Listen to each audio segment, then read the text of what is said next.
दोस्तों आज की इस वीडियो में इंशाल्लाह मैं आपको ये सिखाऊंगा कि आपने एक्सेल में वाटर मार्क को कैसे लगाना है। बहुत ही आसान तरीके से वाटर मार्क को लगाओ एक्सेल में। तो चलो स्टार्ट करते हो ये ख़ास वीडियो। तो सबसे पहले आपने जाना है इंसर्ट टैब पर। इंसर्ट टैब पर जाने के बाद आपने इधर हेडर और एंड फुटर पर क्लिक करना है। हेडर एंड फुटर पर क्लिक करने के बाद आपके साथ डिज़ाइन टैब आ गया।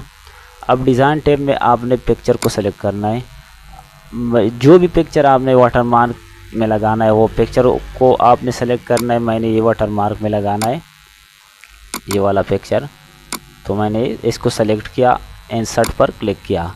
इंसर्ट पर क्लिक करने के बाद हमारे पास ये आ गया। आपने राइट तरफ से इसको के क्लिक करना है। राइट तरफ क्लिक किया। राइट तरफ क्लिक करने के बाद आपने एंटर को प्रेस करना है।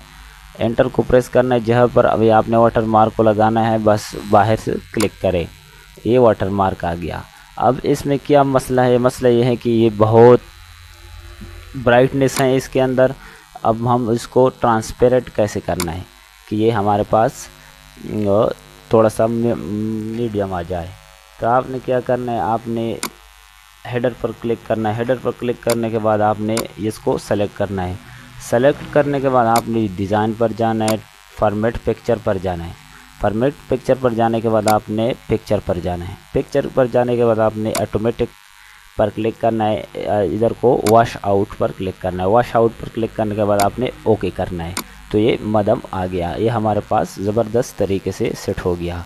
अब आपने इसकी साइज़ को छोटा बड़ा करना है, तो वो कैसे करना है? आपने इधर ऊपर क्लिक करना है पेज पर, इसको सेलेक्ट करना है। सेलेक्ट करने के बाद डिज़ाइन पर जाना है, टेबल फॉर्मेट पर जाना है, फॉर्मेट पिक्चर पर सूरी जाना है, पिक्चर पर जाना है। ये हमारे पास 7.5 इंच इसका हाइट है, वेट 5 इंच है। तो हम इधर 3 इंच इसकी हाइट करते हैं, वेट भी 3 इंच इसकी करते हैं। तो ओके कर किया। ये हमारे पास वाटर मार्क लग गया एक्सेल की पेज में।